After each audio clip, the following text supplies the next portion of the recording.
За, өдрөмөнд. Тэгээд багш гэдэг байр суурин дээр энэ цоож байгаа шүү дээ.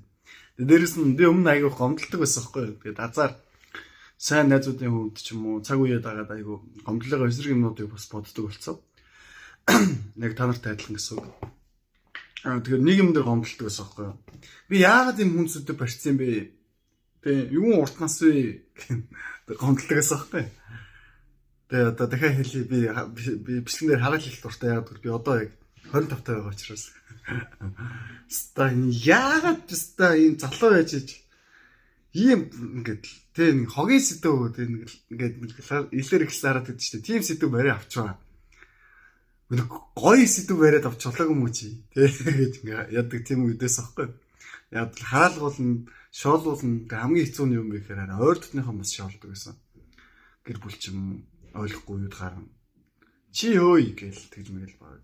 Чи ингээд багш макс гэсэн тэ чи 80 маяг гээл баг тэгж мэдвэс аахгүй.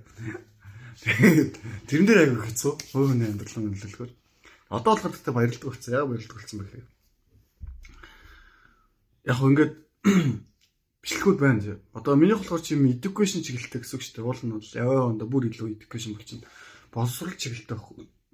Тэгэхээр иймэрхүү контентууд угаасаа хүнд өргөж авах хэцүү байдаг.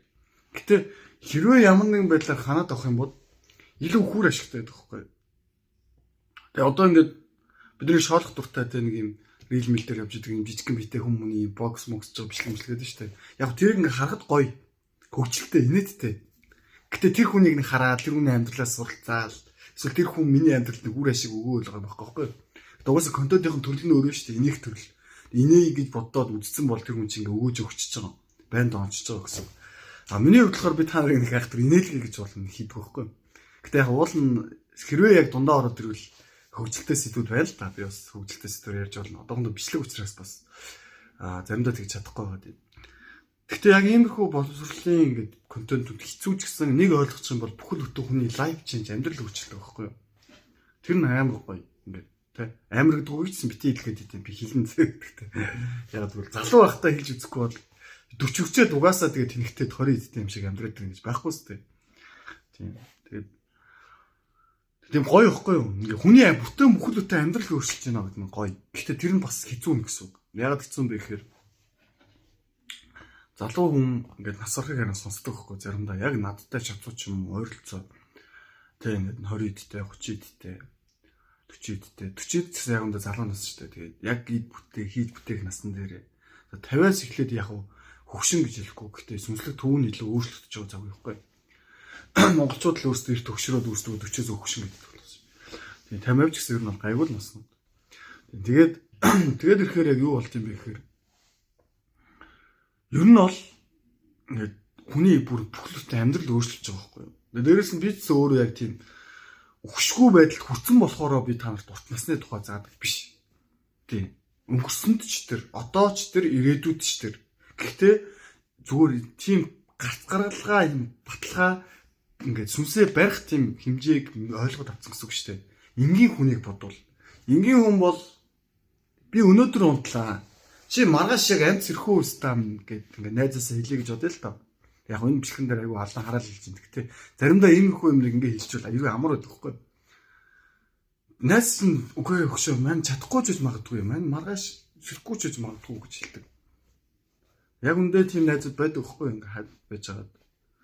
Сайхан хөтөл хамт байсан хөтлөө ингээд нэг өглөө зэрхэд төвөн тэр өнгөрч гинэ гэж сонсогддог юмнууд байна. Тэгэхээр гол нь яг миний харамсал болон давуу тал ч юм уу сайхан зүйл нь тэгээ яг тэр гүнэн дээр биш шүү зүгээр яг юун дээр ингээд давуу тал юм бэ гэхээр хэрвээ ойлгочих юм бол тэр хүний бүхэлдээ амьдралын өөрчлөлт байхгүй. Тэгээ би өөрөө ч сүхэлтэй ингээд ойрхон зүйлсийг туулж исэн. Отооцсон заримдаа туулж байгаа. Гэсэн ч гэсэн тэрийг ингээд ялах, барих тэр арга замыг олоод авсан учраас яг давуу талтай байдаг. Тэгээ тийм жишээ сонсож байгаа юу гэж боддог вэхээр би нэрээ үнэхээр энэ зүйлийг хангалттай дүүжсэн бол надад байгаа энэ өчөөгөө мэдлэгдсэн тэр хүн жоохон нөлөөсөн бол тэр хүн одоо танд байж магадгүй байхаас да. Гэдэг тийм харамслууд бас байдаг. Заримдаа энэ харамслаасаа болоод бүр шилжилгээр нь арх хүчмаарчсан өдрүүд залуу хүн юм чинь тохиолдсон л байж тараа штэ. Гэхдээ одоо яг тэр үедээ депрессүүдтэй жоохон хаваад гараад ирсэн. Гэхдээ энийг бол би 3 зүйлийн point гэж боддог. өөрөө эрдэм мэдлэгтэй дээ ч юм уу мундаг чадaltaтай гэж боддог. Тэгээ бурханлаг сэтгэл, сайн найзууд, хүрээлэл, зөв багш нар, зөв сургаалууд, зөв голч надад ирсэн байгаа учраас энэ зүйлийг би ялж чадчихна гэж боддог хгүй. Тэрээс биш зовлон хүн болгонд байгаа. Харин тэр зовлонг давж чадсанууд нь бааtruуд хгүй. Тэрээс биш ингээд алдартай хүмүүс ч адилхан байхгүй юу?